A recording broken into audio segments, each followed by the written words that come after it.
Well, one of the very interesting things that came out of the analysis that we've seen recently is, in the first quarter of 2017, we talked about this a little bit yesterday, first quarter of 2017, what we saw was a capital inflow of about $908 million in total. In the first quarter of 2018, this year, just a year later, we saw it at about $6.3 billion, a 600% increase. Now, of that $6 billion that came in as capital inflow in the first quarter of this year, 2.2 billion approximately of that money came from the United Kingdom. When you look at the potential now, if they're looking at Africa, and obviously we offer them potentially, and not even potentially, certainly, the largest single market. And obviously there's quite a bit of pressure now for us to sign the African Continental Free Trade Agreement. We've not yet done that for various reasons. Is this now the time, not just for the UK, in your view, but for global actors around the world to look at Nigeria and say, this is a prime property, so to speak, to do business? Now, if you look at Nigeria, there are a lot of potential in Nigeria.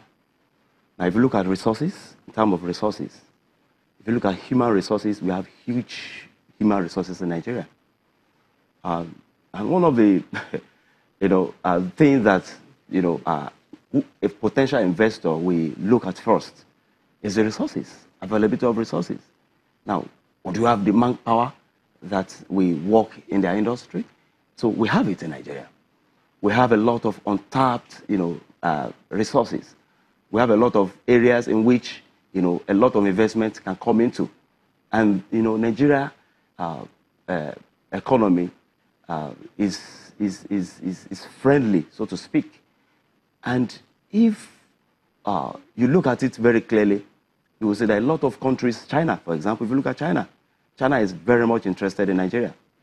China has put a lot of, resources, in Nigeria economy, and they are still doing that. You remember the is a $2.1 billion agreement, or currency swap, with, China. Yuan, yes. 200 yuan, 200 million, 2 million yuan thereabout. Now, if you look at that, now look at so many countries. Macron, just not about a few months ago, was in Nigeria, and Germany is planning to. Michel is planning to visit Nigeria soon from the report. So if you look at Nigeria has a great potential, and the world has been able to see this.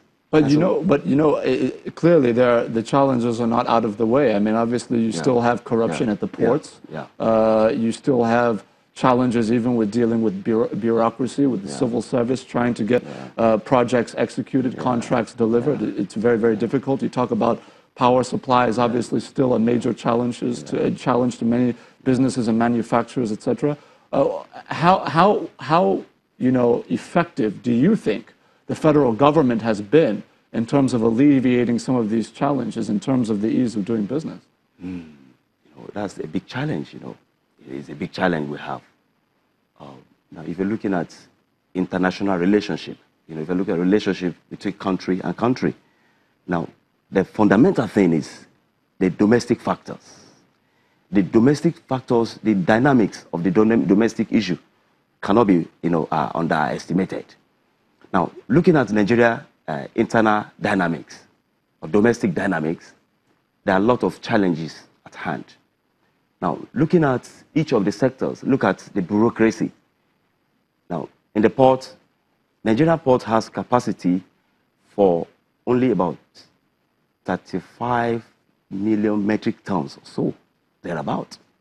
And currently, it's operating at about 85 metric tons. So that's a big trouble. That's one. Now, if you look at the power sector, there's no country that can make a meaningful, development or growth in terms of economy without having a stable power generation and supply.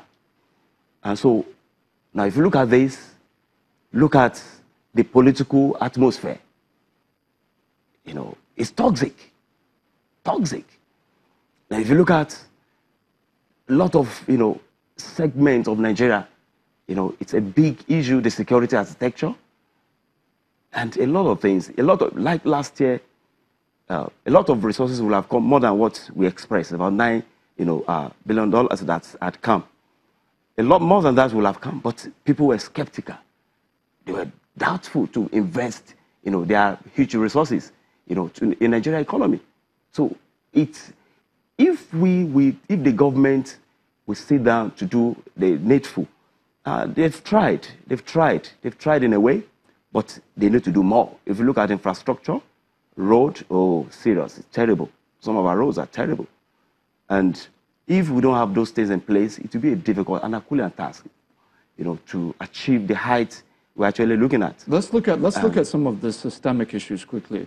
If you go to the judiciary, businesses that, a lot of industries that, companies that come and they want to do business in Nigeria, one of the questions they ask is, well, if I get into a contract, can that contract be enforced in the courts, for example? Am I going to be subject to a free and fair process or a biased and corrupt process? That's one of the challenges I know that is confronted foreign direct investment in the country. Another one, obviously, was the issue of how easy is it to get a visa? How easy is it to register a business? Obviously, we know that in recent times, business registration has been reduced now to a 24-hour window, visa, 48-hour window, etc. We've seen the World Bank, obviously enhance our rating and the ease of doing business. But again, so many systemic challenges remain. You mentioned the issue around ports, the gridlock around the ports, traffic, etc. Ultimately, if the federal government is taking steps, are they taking enough, and are they doing it with enough urgency in terms of trying to ensure that investors are, convinced that indeed Nigeria is a safe place for their money? Particularly if you talk about the judiciary, have we seen reforms in that area? Nigeria needs a lot of reforms in the judiciary. We need that. They are trying, currently, but we need to do more to ensure that we're sure of justice. Now, when there is justice, there will be confidence. When we have confidence in the judicial system, I think it will go a long way in making people to enter the contract without any fear, of losing their investment. So we need a reform. We need to do further. We need to do more with what has been done. They've tried. There are a lot of improvements, recently, but we need to do more in the judiciary. When you look at the other component of the pact that the UK signed yesterday with Nigeria, obviously another one was on defense. We know that you have a lot of British trainers at the moment in military bases, for example, in Kaduna, training soldiers and equipping them with the logistics that they need to more effectively fight against, killer herders, etc. Can you give us a sense of how much you think that partnership would ultimately have an impact on our fight against insurgents, for example, in view of some of the other challenges that we've had around the country? It's a complex issue, very complex. It is complex in the sense that for us to succeed in terms of security, we need first and foremost to look inward. What are those issues that has led to this? Beyond the, we are looking at conflict resolution. Conflict resolution is beyond use of force. There's more to conflict resolution than force, than use of force. So I think that if Nigeria we benefit, greatly in this, we need to look beyond just the military. That's just one aspect of it. Sure. The national security is beyond just, the national security is all encompassing. It has to do with, they hard power put it together, power, right. Put it together, everything, at our disposal. The environmental is a big issue.